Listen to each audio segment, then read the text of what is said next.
All right, let's jump right in. Today, we're talking about this incredible historical figure, someone who showed up with a totally different mission. I mean, he wasn't here to conquer or judge, he was here to give a gift. So, listen to this quote.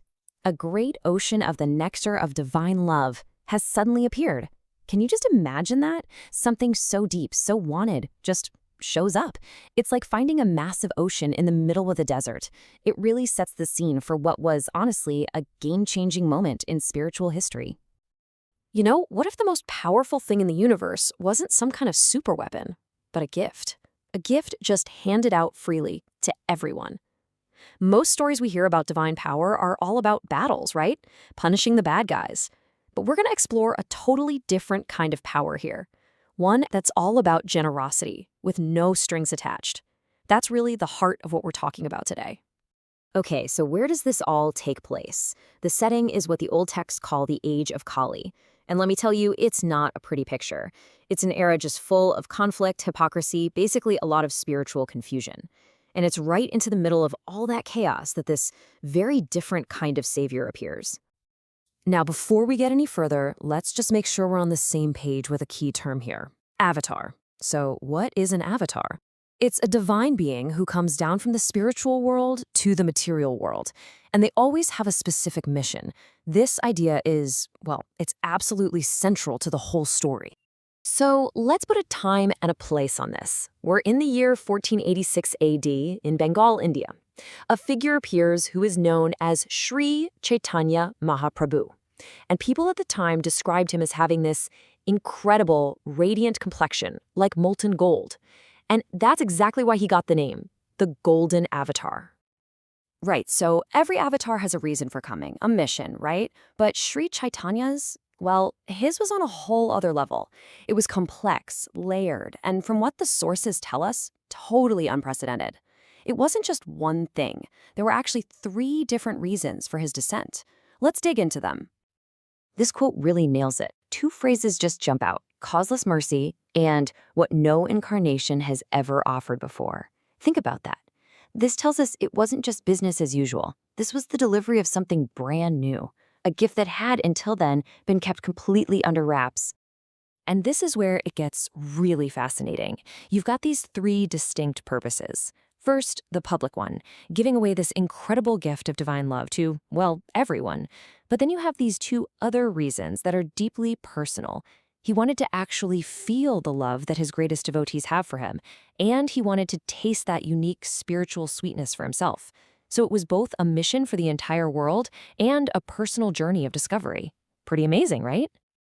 All right, let's talk about what was maybe the most radical part of his whole mission: his compassion.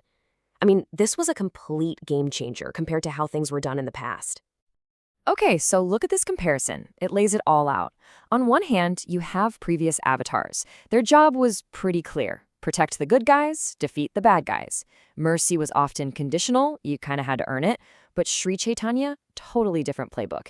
He was there to deliver everyone, good or not. His mercy was completely unconditional. It didn't matter who you were or what you'd done. No qualifications needed. So you might be wondering, how did he pull this off? Well, not with weapons, that's for sure. No force involved. His method was all about internal transformation. Instead of getting rid of the wrongdoer, he wanted to get rid of the wrongdoing inside their heart.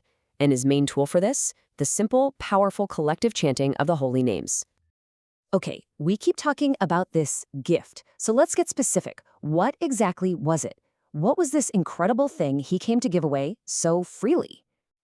The gift is called prema. It's a Sanskrit word, and it basically means the highest, purest form of spiritual love you can imagine. It's not about what you can get. It's love that's completely free of any selfish motive. It's just pure, selfless devotion. And we're not just talking about some vague, general love for God feeling here. The sources say this was a taste of the most intimate, personal kind of spiritual relationship, a type of love that, up until that point, was considered super confidential, like the most secret treasure in the spiritual world. So that leads to a pretty big question, doesn't it? If this prema is so high level, so profound, how on earth could it be made available to just everybody, especially in such a difficult, chaotic age? How does that even work? Well, the answer is just beautiful in its simplicity. The method was something called Sankirtana. All it is people coming together and chanting divine names. That's it. It's so simple that literally anyone, no matter your background, your education, whatever, could do it and get the benefit. It was a radically accessible approach. So Sri Chaitanya's life on earth was actually pretty short, but wow, his impact, it's been massive.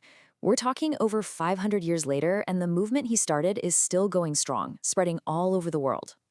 So let's just do a quick run-through of his life. He appears in 1486. For the first 24 years, he's a brilliant scholar.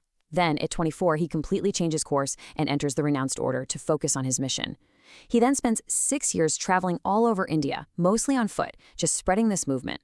And for his final 18 years, he settles in Jagannath Puri, totally absorbed in these deep, intense spiritual emotions. So what's the bottom line here? What are the big takeaways? Well, first, his teachings are the foundation of a whole spiritual tradition, Gaudiya Vaishnavism. Second, he basically democratized spirituality. He made the highest spiritual experiences accessible to regular people. Third, he really pushed for a path of love and devotion over complicated rituals. And finally, that simple practice he taught, Sankirtana, it's still being shared and practiced all around the world today. Listen to this quote from a poet in his tradition. It just hits you. "If the Lord had not appeared, then what would have become of us? How could we have tolerated living?" That really tells you everything, doesn't it? For his followers, this gift wasn't just a nice idea. It was a lifeline. It was what made life worth living. And that's where we'll leave it, with a final question for you to think about. In a world that's so often about what's in it for me, what does it really mean to have a spiritual path that's based on a gift given freely to anyone with absolutely zero conditions? What does that change? Something to chew on. Thanks for joining me for this one.